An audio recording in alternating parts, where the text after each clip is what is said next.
अस्सलामुअलैकुम students, my name is Hasan Raza और हम पढ़ रहे हैं क्लास 10th की फ़िज़िक्स।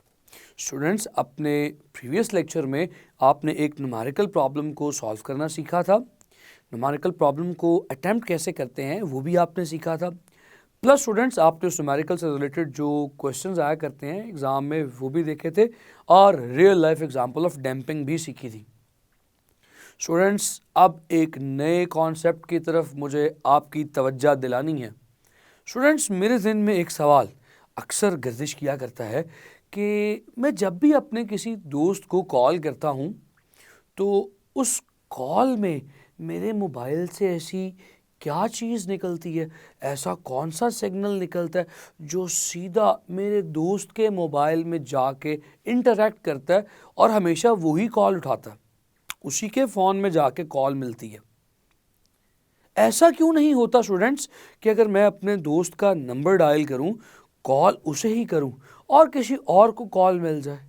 तो इसका जवाब है स्टूडेंट्स कि जब भी मैं किसी को भी कॉल करता हूं तो मेरे मोबाइल सेट से कुछ वेव्स प्रोपागेट करती हैं, कुछ वेव्स एमिट होती हैं।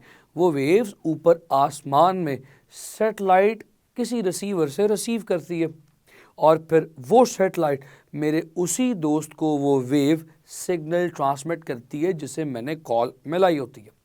तो स्टूडेंट्स, यहाँ पर एक नई चीज़ मैंने डिस्कस किया आपसे, वेव। क्या है ये वेव? वेव किसे कहते हैं? क्या ये वेव सिर्फ और सिर्फ हमारे मोबाइल फ़ोन से एमिट होती है? ये वेव प्रोपागेट कैसे कर रही है? मैं इसे ट्रैवल करता हुआ देख तो नहीं पाता। मतलब मैंने तो आज तक कभी ऐसे एक्सपीरियंस नहीं किया कि आप मोबाइल सामने रखें और आपको नज़र आ रहा हो, वो देखो कॉल आ रही है और ये देखो कॉल आ गई फ़ोन पे। ऐसे तो कभी नहीं हुआ। सो हम इसे देख नहीं पाते, लेकिन सवाल ये है कि ये प्रोपागेट कैसे करती है। तो स्टूडेंट्स, इन तमाम बातों को मैं डिस्कस करूंगा आज के लेक्चर में, लेकिन आगे लाइट बोर्ड की तरफ जाने से पहले एक क्विज़ भी है आपके लिए। स्टूडेंट्स, चंद सवालात आपसे पूछूंगा अभी लेक्चर के स्टार्ट में। लेक्चर के एंड पे आपने लेक्चर एंड करने से पहले वीडियो को पॉज करके उनके जवाबात सोचने हैं और फिर उनके जवाबात कॉपी पेंसिल पे लिख लेने हैं। फिर जब जवाबात मैं दूंगा तो उनके साथ क्रॉस चेक कीजिएगा। आपको अच्छा एहसास होगा, खुशी होगी अगर आपके जवाबात ठीक हुए। अगर जवाबात गलत हुए तो परेशान नहीं होना, बल्कि अपने कॉन्सेप्ट्स को रेक्टिफाई कर लेना है, अपनी गलतियों को दुरुस्त कर लेना है। इंसान गलतियां करके ही सीखता है, तो घबराने की ज़रूरत नहीं है। स्टूडेंट्स, सवालात में पहला सवाल ये है कि अगर पानी में एक पत्ता रखा जाए और पानी में कुछ डिस्टर्बेंस प्रोड्यूस करूं, उस डिस्टर्बेंस के साथ वो पानी में पड़ा हुआ पत्ता भी अप एंड डाउन मोशन करेगा, तो क्या आपका क्या ख्याल है, आपकी क्या राय है? क्या वो पत्ता वाइब्रेटरी मोशन कर रहा है? The up and down motion of a leaf in a water is a vibratory motion और नॉट? जवाब आपने मुझे देना है, मुझ तक आपकी आवाज़ आएगी। स्टूडेंट्स, एक और सवाल, आपकी छत पर लगा हुआ फ़ैन, सीलिंग फ़ैन, जब घूमता है तो इसके घूमने के मोशन को क्या वाइब्रेटरी कहा जा सकता है? क्या इसे वाइब्रेशन का दर्जा दे सकते हैं? स्टूडेंट्स, एक और सवाल, आपकी घड़ी पर जो सुइयां मूवमेंट कर रही हैं, the hands of the clock, इनके मोशन के बारे में आपकी राय क्या है? क्या इन्हें वाइब्रेटरी मोशन का दर्जा दे सकते हैं या नहीं? इन तीनों सवालात के जवाबात के लिए मैं मुंतज़िर रहूँगा। आपने by the end of the lecture इनके तमाम जवाबात को पहले से ही कॉपी पर लिख लेना है। बाद में मेरे दिए गए जवाबात से अपने जवाबात को टैली करना है। तो चलिए लाइट बोर्ड की तरफ चलते हैं। तो स्टूडेंट्स, सबसे बड़ी प्रॉब्लम ये है कि आखिर वेव्स प्रोपागेट कैसे करती हैं। वेव्स कैसे प्रोपागेट करती हैं, ये समझने के लिए, वेव के मोशन को समझने के लिए हमें ये बात भी समझनी पड़ेगी स्टूडेंट्स के वेव्स आखिर हैं क्या। अब वेव्स क्या हैं, ये बात थ्योरेटिकली बताना थोड़ा सा मुश्किल है, तो चलिए एक एग्ज़ाम्पल से समझने की कोशिश करते हैं। अब इस एग्ज़ाम्पल को आप एक्सपेरिमेंट के तौर पे घर में करके भी देख सकते हैं, बल्कि मैं इनकरेज करूँगा कि आप इस एक्सपेरिमेंट को घर में परफॉर्म करके देखें। स्टूडेंट्स, कहानी कुछ ऐसी है कि मेरे पास एक वाटर टप है, मैंने एक टब में वाटर लिया और इस वाटर के बिल्कुल काम होने का इंतज़ार किया। काम होने से क्या मुराद है, मैंने इस वाटर को बिल्कुल एक लेवल पे, एक सरफेस पे आने का इंतज़ार किया, यानी इसमें कोई हलचल मौजूद ना हो, तब तक मैंने इंतज़ार किया। और फिर मैंने इसमें एक छोटा सा कॉर्क रख दिया, रबर का कॉर्क या कोई भी रबर का ऐसा पीस रखा जो इसमें सिंक ना कर जाए, डूब ना जाए, फ्लोट करता रहे, ऊपर सरफेस पे तैरता रहे। और फिर से मैंने थोड़ा सा इंतज़ार किया कि इसकी सरफेस काम हो जाए, यानी पानी अपनी जगह के ऊपर शांत हो जाए, रुक जाए, मूव ना करे। अब जैसे ही पानी अपनी सरफेस के ऊपर काम होगा, मैं शरारत करूँगा। जी, शरारत यानी डिस्टर्बेंस। मैंने अपने पेन से या अपनी पेंसिल से या लेट से अपनी फिंगर से इस वाटर टब के एक कॉर्नर पर, यानी जहाँ पर कॉर्क पड़ा था उससे ऑपोजिट कॉर्नर पर टैप करना शुरू कर दिया। मेरी इस टैपिंग यानी इस डिस्टर्बेंस से कुछ लहरें जन्म लेंगी। पानी की सरफेस कभी ऊपर, कभी नीचे, कभी ऊपर, कभी नीचे की सूरत में वाइब्रेट होना शुरू हो जाएगी। इन्हीं लहरों को इंग्लिश में वेव्स कहते हैं।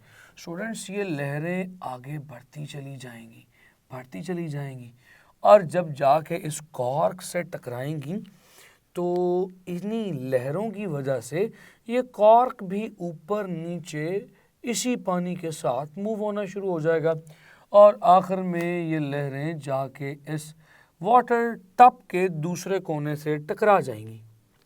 स्टूडेंट्स, आपने कुछ सीखा? क्या सीखा? इसमें सीखने लायक क्या बात है? स्टूडेंट्स, हमने एक तो ये बात सीखी कि हमारी इस डिस्टर्बेंस से मीडियम के अंदर कुछ ऐसी हलचल मची कि मीडियम के पार्टिकल्स ने वाइब्रेट करना शुरू कर दिया। स्टूडेंट्स, मीडियम से क्या मुराद है? Let's talk about medium. मैं इस लफ्ज़ का मतलब भी आपको बता देना चाहता हूँ।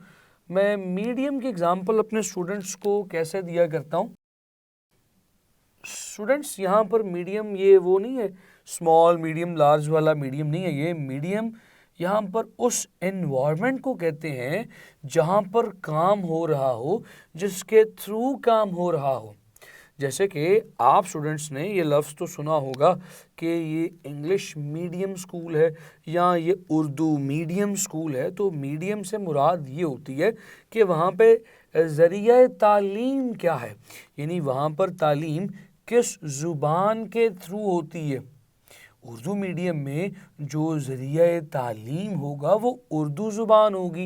इंग्लिश मीडियम में जो ज़रिया तालीम होगा, जो बातें की जाएंगी, जो पढ़ाया जाएगा, वो इंग्लिश ज़ुबान में।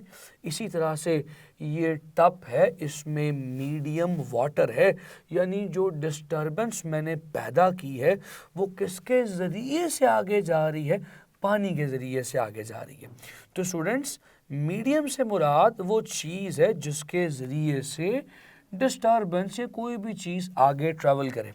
तो इसलिए यहाँ पर मैं मीडियम का वर्ड यूज़ कर रहा हूँ पानी के लिए। तो स्टूडेंट्स, मैंने पानी में यानी ऐसे मीडियम में जो डिस्टर्बेंस प्रोड्यूस की, उस डिस्टर्बेंस ने एक काम किया। क्या काम किया? पार्टिकल्स ऑफ द मीडियम को वाइब्रेट करवाया। सो वाइब्रेशन ऑफ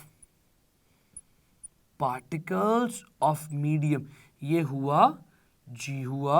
अच्छा, इससे फिर आगे क्या हुआ?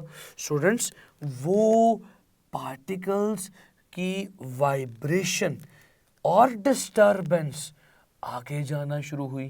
जी बिल्कुल, आगे जाती चली जा रही है, और आगे जाते जाते जब ये कॉर्क से टकराई तो इसने कॉर्क को भी वाइब्रेट करवाया। स्टूडेंट्स, यहाँ पर कॉर्क इस मीडियम का पार्टिकल तो नहीं है। ये कॉर्क, ये वो ऑब्जेक्ट है जो मैंने एक्सटर्नली इसमें रखा था, ये भी वाइब्रेट होना शुरू हो गया। इसका मतलब है वेव्स के पास एनर्जी भी होती है, ये एनर्जी से इस कॉर्क को वाइब्रेट करवा रही है। ज़ाहिर है स्टूडेंट्स, इस कॉर्क को वाइब्रेट करवाने के लिए मैजिक नहीं, एनर्जी की ज़रूरत है। ये मैसिव ऑब्जेक्ट है और किसी भी मास वाली चीज़ को मूव करने के लिए, हिलाने के लिए एनर्जी दरकार होती है। तो ये एनर्जी मैंने कॉर्क पे तो नहीं लगाई थी, ये एनर्जी मैंने इस कॉर्नर ऑफ द टब पे लगाई थी। इस एनर्जी ने यहाँ से ट्रैवल करना शुरू किया। किसके थ्रू? इस लहरों के थ्रू, इस डिस्टर्बेंस के थ्रू। यानी कि वेव्स पैदा हुई, बहुत इंपॉर्टेंट बात है, वेव्स पैदा हुई डिस्टर्बेंस के ज़रिए से और आगे चलती गई, क्या लेके जाती गई आगे? एनर्जी को। सो स्टूडेंट्स, ये vibration of the particles of medium भी करती हैं और साथ ही साथ they carry energy with them. आपने यहाँ तक तो चीज़ें सीखी। अब एक एक्सपेरिमेंट और देख लेते हैं। उस एक्सपेरिमेंट को देखने के बाद वेव्स को डिफाइन भी कर लेंगे। सो स्टूडेंट्स, दूसरा एक्सपेरिमेंट भी किया जा सकता है। आप इस एक्सपेरिमेंट को भी ज़रूर आजमा के देखिएगा। आप एक तरफ एक सपोर्ट के साथ एक रोप को टाई करें, एक रस्सी को टाई करें। रस्सी मिल जाए तो बहुत अच्छा है, वरना आप किसी कपड़े से भी रोप बना सकते हैं। स्टूडेंट्स, अगर आप उस रोप को एक तरफ थोड़ा सा झटकने की कोशिश करें, झटकने से मुराद है एक जर्क देने की कोशिश करें, झटका देने की कोशिश करें। इससे क्या होगा स्टूडेंट्स? इस रोप में एक उभार पैदा होगा जो आहिस्ता आहिस्ता आगे जाता जाएगा। इस उभार को वेव कहेंगे। ये भी पार्टिकल्स के मीडियम को अपनी असल जगह से वाइब्रेट करवा रही हैं। अगर आप बार बार झटकते रहेंगे तो आपके झटकने से, आपकी वाइब्रेशन से, ये vibration particles of the medium के थ्रू आगे तक ट्रांसफ़र होती रहेंगी। यानी कि स्टूडेंट्स, वही प्रॉपर्टीज़ जो आपने ऊपर पढ़ी थी, वही प्रॉपर्टीज़ इस नीचे वाली वेव पर भी पूरी उतरती हैं। यानी कि आपने जो डिस्टर्बेंस प्रोड्यूस की, उस डिस्टर्बेंस ने पार्टिकल्स ऑफ द मीडियम को वाइब्रेट करवाया। यहाँ पर मीडियम से मुराद रोप है, ये रस्सी मीडियम है। और इस वाइब्रेशन से एनर्जी आगे ट्रांसफ़र हुई। स्टूडेंट्स, इसका सबूत ये है कि अगर आप किसी मेरे जैसे कमज़ोर से शख्स को रोप पकड़ा के ज़ोर से झटकेंगे तो हो सकता है कि मेरा बाजू ही स्लिप कर जाए, क्योंकि वो एनर्जी जो आप एक एंड से इस रोप को दे रहे हैं, वो एनर्जी ट्रैवल करते करते सीधा मेरे बाजू पे आके इफ़ेक्ट करेगी। तो मेरे बाजू का डैमेज होना इस बात का सबूत है कि वहाँ से एनर्जी ट्रैवल होते होते रोप के थ्रू, इस डिस्टर्बेंस के थ्रू, यानी वेव के थ्रू मुझ तक पहुँची है। सो ये दो बातें जो हमने ऊपर पढ़ी थी वो नीचे भी वैलिड हैं। सो लिहाजा अब वक्त आ गया है हम वेव्स को डिफाइन कर लें। तो स्टूडेंट्स, वेव्स की डेफिनेशन क्या बनेगी? A disturbance in a medium which causes the particles of the medium to vibrate around a fixed position। तो स्टूडेंट्स चलिए लिखते हैं, इसकी डेफिनेशन क्या बनेगी students? Disturbance in a medium which causes the particles of the medium to vibrate about a fixed position। Students, यहाँ तक तो हमारी डेफिनेशन ऑफ वेव आ चुकी है। अब इसमें हमने वेव्स की एग्जांपल्स भी साथ लिखनी है। तो एग्जांपल्स हम क्या लिखेंगे स्टूडेंट्स? बेहतरीन एग्जांपल्स वही होती हैं जिन्हें आप एक्सपीरियंस कर चुके हों। तो क्यों ना इन एग्जांपल्स को शॉर्ट क्वेश्चन के साथ लिख दिया जाए। तो लिखा जा सकता है पहली एग्जांपल के तौर पे, water waves water waves, water में पैदा होने वाली वेव्स, और दूसरी एग्जाम्पल के तौर पे आप लिख सकते हैं कौन सी वेव्स, रोप में पैदा होने वाली, रस्सी में पैदा होने वाली waves. So wave produced in a rope. इसके अलावा भी स्टूडेंट्स बहुत सारी एग्जांपल्स ऑफ वेव्स मौजूद हैं, जैसे कि साउंड वेव्स, मेरे मुंह से निकलने वाली आवाज़ आप तक पहुंच रही है वेव्स की सूरत में, साउंड की सूरत में। साउंड की भी वेव्स हैं। लाइट जो इस वक्त मुझ पर पड़ रही है, या उस लाइट्स को जिसको इस्तेमाल करते हुए आप चीज़ों को देख रहे हैं, ये भी वेव ही की एग्जाम्पल है। तो स्टूडेंट्स, वेव का एक ओवरव्यू, एक कॉन्सेप्ट तो हमने ले लिया, और साथ ही साथ हमने वेव्स की एग्जाम्पल्स को भी डिस्कस कर लिया। तो क्यों ना एक कदम और आगे जाया जाए। अब थोड़ी सी बात करते हैं वेव्स की टाइप्स पर भी। स्टूडेंट्स, वेव्स की टाइप्स कितनी हैं, कितनी मुख्तलिफ इकसाम की वेव्स हैं। तो स्टूडेंट्स, इन वेव्स की टाइप्स का तज़किरा मैं आपसे थोड़ा सा सरसरी सा आज के इस लेक्चर में करूंगा। इन टाइप्स को डिटेल डिस्कशन में आपके साथ आगे लेके जाऊंगा, क्योंकि मैंने इसमें बहुत सारे एग्ज़ाम रिलेटेड क्वेश्चंस भी आपके साथ डिस्कस करने हैं और तमाम कॉन्सेप्ट्स आप तक पहुंचाने हैं। तो स्टूडेंट्स, अगली हेडिंग हम देते हैं टाइप्स की। What are the types of waves. सरे फहरिस्त यहाँ पहली टाइप ऑफ वेव है mechanical waves. Students, mechanical waves क्या होती हैं? और दूसरी types of waves are electromagnetic. Electromagnetic waves क्या होती हैं?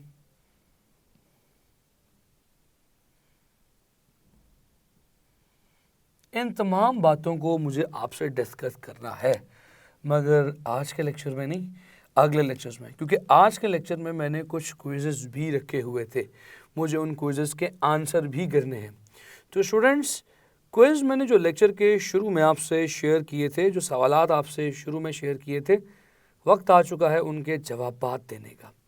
स्टूडेंट्स, क्या ख्याल है, वो पत्ता, वो लीफ जो वाटर में पड़ा वाइब्रेट कर रहा है, क्या उसका वाइब्रेटरी मोशन होगा? ऊपर नीचे मूव कर रहा है, क्या उसकी वाइब्रेशन को, उसके मोशन को क्या वाकई वाइब्रेशन कह सकते हैं? तो जवाब है यस, क्योंकि वो पत्ता पानी पर पड़ा है और पानी के साथ साथ अप एंड डाउन मूवमेंट कर रहा है। यानी जब पानी ऊपर जाएगा तो उसके साथ वो भी ऊपर, और जब नीचे आएगा तो उसी के साथ नीचे। ये सारा अमल एक फिक्स्ड पॉइंट के अराउंड हो रहा है। तो यस, वो वाइब्रेशन ही कर रहा है। The up and down motion of the leaf in a water is said to be vibratory. जिन्होंने सही जवाब दिया, शाबाश। दूसरा सवाल था कि सीलिंग फैन, छत से लगा पंखा जो छत पर घूम रहा होता है, उसके बारे में क्या राय है आपकी? क्या वो भी वाइब्रेशन कर रहा है? स्टूडेंट्स, जवाब है नफ़ी में नहीं, वो वाइब्रेट नहीं कर रहा। आप जानते हैं वो गोल गोल घूम रहा है, वो चक्कर काट रहा है, उसका वाइब्रेटरी नहीं बल्कि सर्कुलर मोशन है। इसी तरह से स्टूडेंट्स, आपने एक और सवाल सुना था मुझसे कि what is the motion of the hands of clock.